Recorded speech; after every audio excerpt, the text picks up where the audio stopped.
Hi seamstress, welcome back to my page. Thank you again for watching my video. Please don't forget to like, comment, and subscribe to this page for more sewing content. Also follow my Instagram at MissMakeltFit. I am on the road to 10K followers over there, and I just hit 6,000, and I'm so grateful for that because everybody's been just so supportive and encouraging on this road, so I'm just so grateful and blessed to have that.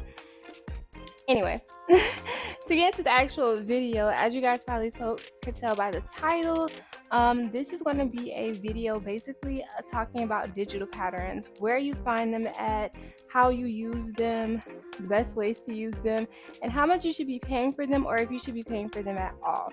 So the first thing, and then also we're going to put together a digital pattern that I was able to purchase and print out for a project that I'm going to be using it for. So we're going to also put it together so you guys can see how we're going to do that. So the first thing first, where I actually find my patterns at, I'm kind of usually in a rush or just want to not have to look for stuff. So 9 times out of 10, I go straight to the source. I go straight to Etsy. I type in exactly what I'm looking for. So if I'm looking for a pants pattern, I type in pants pattern.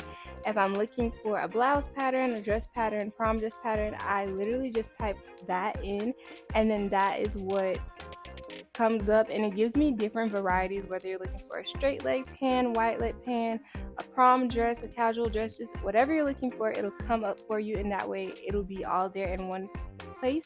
A lot of times the patterns are less than $5, just depending on what you're looking for. I think the max I probably paid for a pattern was $15 or $25 for a prom dress pattern, something that would be a little bit more intricate. But as for like these pants, I believe that they were less than $10. Only time I feel like you should be paying more than $15 to $20 for a pattern is if you're getting more than one pattern in like a bundle deal, or if you're actually, that's the only time. If you're getting more, like a bundle deal, more than one pattern, I definitely see paying more than $10 to $15. But I really don't think that it's necessary to pay $10 to $15 for a digital pattern, since you do still have to print that out yourself at home. I just wouldn't recommend it. As for printing, you can either print it at home, but you can also go to your local FedEx, USPS, or anywhere like that, and they'll print it out for you, and then that's how you'll be able to put it together. As for today, the pattern that I'm going to be putting together is a pants pattern. It's pretty big. It's about 21 sheets, so it is pretty big, but I think it'll be fine. But it's for pants pattern because I do want to make another project out of these, another video out of these.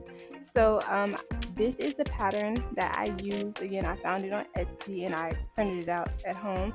To put your pattern together, what you're going to need is the pattern, tape, scissors, or glue. You can also use glue. And then you just need a broad space. I'm going to use my living room floor, but you really need like a really broad space to pour everything out, and then tape it together and then cut it out. So now I'm going to show you guys how I exactly put my patterns together. Luckily this isn't going to be a voiceover because everything's usually voiceover, but I'm actually just going to set the camera up because I have like this little mic I found on Amazon, y'all. I found like this little mic. It's called the wireless lavalier microphone, and I saw this man on TikTok and he had it like on his glasses, and I was like, yeah, that'll work. Because I'm not gonna lie, the reason why I do a lot of voiceovers is because I have a very soft voice, and I be feeling like y'all not gonna be able to hear me because I'm far away from the camera.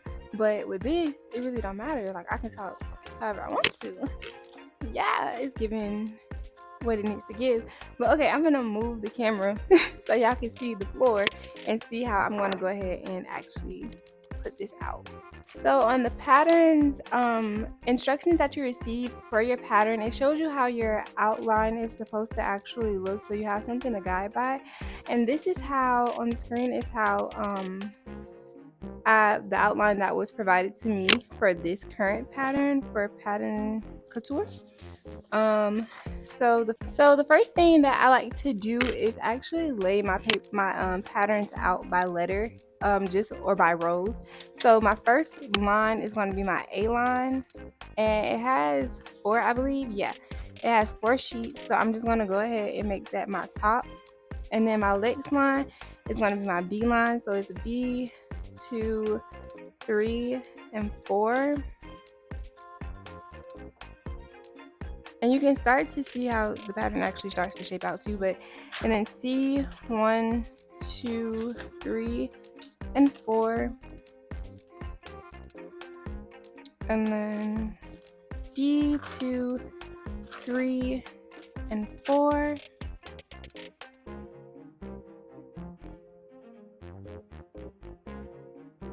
And then E, 2, 3, and 4.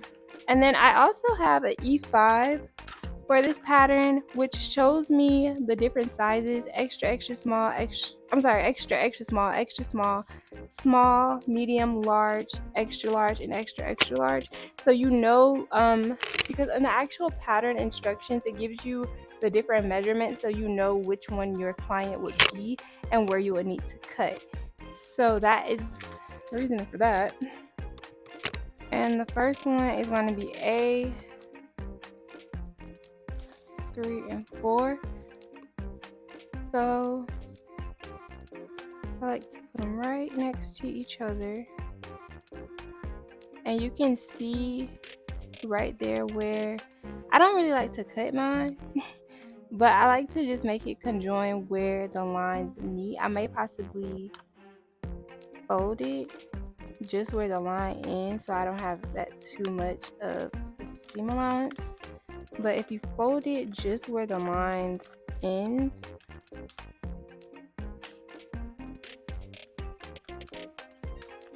it's so hot. I'm having to turn the air on. We do the same thing for the next piece where, well, take that back. So here you go. As we see, I folded it and now everything lines up with the next side. And that's when I just go ahead and put a piece of tape. So I know that part is already done and already connected and I don't have to worry about it. Keep moving. And when it comes to tape, I just tape like where the very important parts are. Right here, anywhere it looks like you're probably going to cut, there's a great place to add a piece of tape. And then I just keep going to my next piece. Again, I'll probably just fold right where, on either side, right where the lines stop, just to make sure that I'm getting right on that edge, to make them basically conjoin. I don't really like to cut the paper just because it's just like once you cut, you can't uncut. So it's like it's easier to just fold because you'll be able to like unfold if anything isn't even, or you don't like the way that something is necessarily lining up. It'll be much easier for you.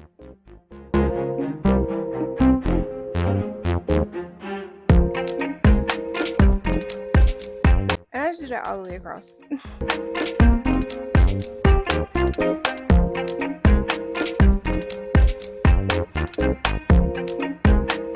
But again, just making sure that the top lines up with the bottom.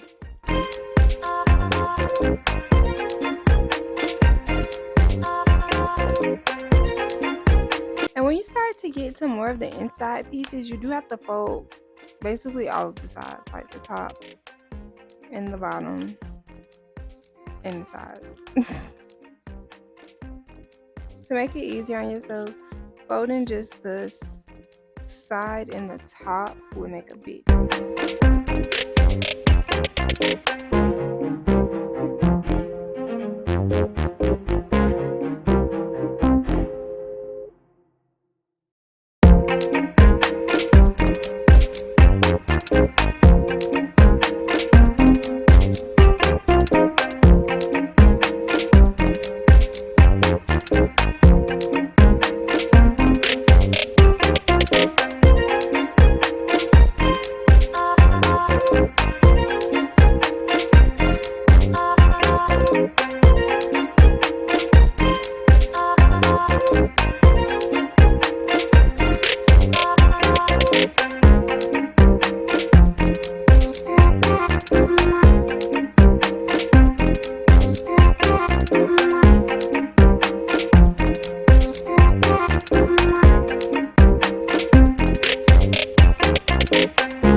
everything is said and done, this is what your pattern should look like. Just basically everything pull out before you cut it. I forgot a really important part, so I'm going to insert it here. So at the very top, or on the first couple pages of your pattern that you're going to print out, there are going to be these two boxes which we want to measure just to make sure that you printed out the fabric at the right measurement. I've done this pattern a few times, so I forgot to do it at the beginning. But the way that we measure it is that you either take your ruler or your measuring tape, and it says test square on it, and it's supposed to be 2 inches both ways. So you're just going to take your measuring tape and make sure that when you measure it, it shows 2 inches going the long way and then 2 inches going the other way as well, just to make sure that you're going to be cutting out the correct measurements. And then after that, we're going to go ahead and cut out our pattern. We're going to have 2 parts, well 4 parts actually, because I am going to make the waistband as well for this look. I think, yeah, I am going to make the waistband as well. So now we're going to go ahead and cut out our pieces. We should have a total of 4 pieces. And like I stated, there's a line indications on the pattern that shows you exactly what you should be looking for. I'm making these for myself actually. So I'm going to make it in the size small. I probably could do it extra small, but I'm gonna do it in small because I want to look a little bit baggy and probably just have to take in the waist. So we're gonna start off by cutting the pants first, and we're gonna do the gray staggered line on the inside. That's one that we're gonna actually follow to cut out the pattern so that it fits me.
These are my pants.